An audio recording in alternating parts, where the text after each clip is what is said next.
silsiladii milgay ismaan dhaafraga dhexdiisa ayay xabadu ka bilaabantay qaybta 18aad ee silsilada waxaa jawaab difaacada kulli faaqaya soo gantaaleeyay abwaan cismaan jignaa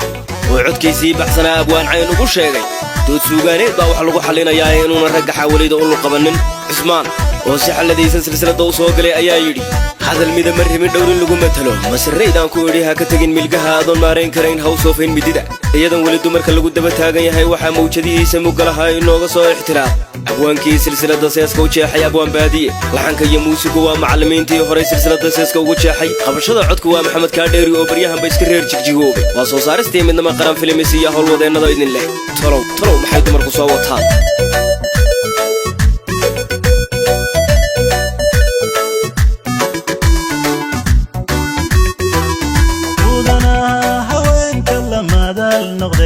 meerisan loo fadhiin meesha keenayow wayga hadalku yaal mugdiba kaaga jira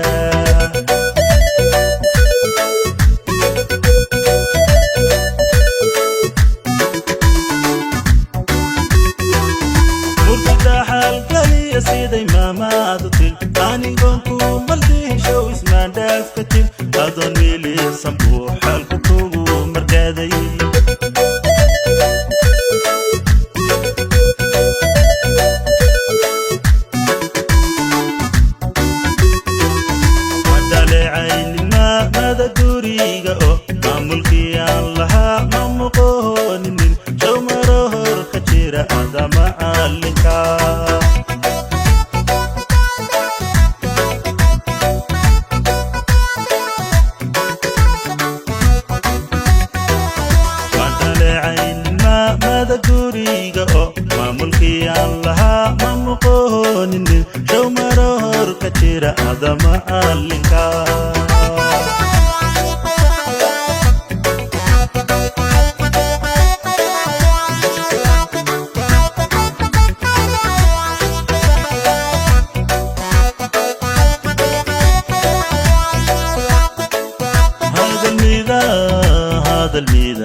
adoon maarayn karayn haw soofayn mindida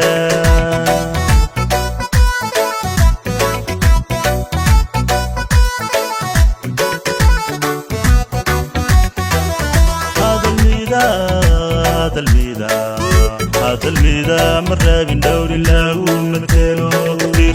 kafiirso masaraydan ku idhi ha ka tegin milgaha adoon maarayn karayn haw soofayn mindida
maloolka shaygii ku rid waa mahigaan gudaha ma shaqaysiinaye laabti loomay ilaa aad umuuran hageli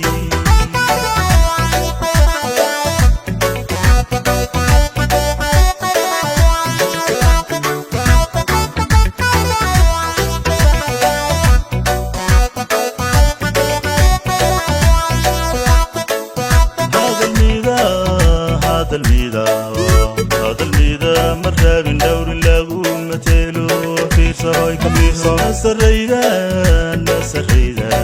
نسريدان كويري أكتين بالقاها في صهاي كبيرة هذا النارين كرين هاو صفين من دي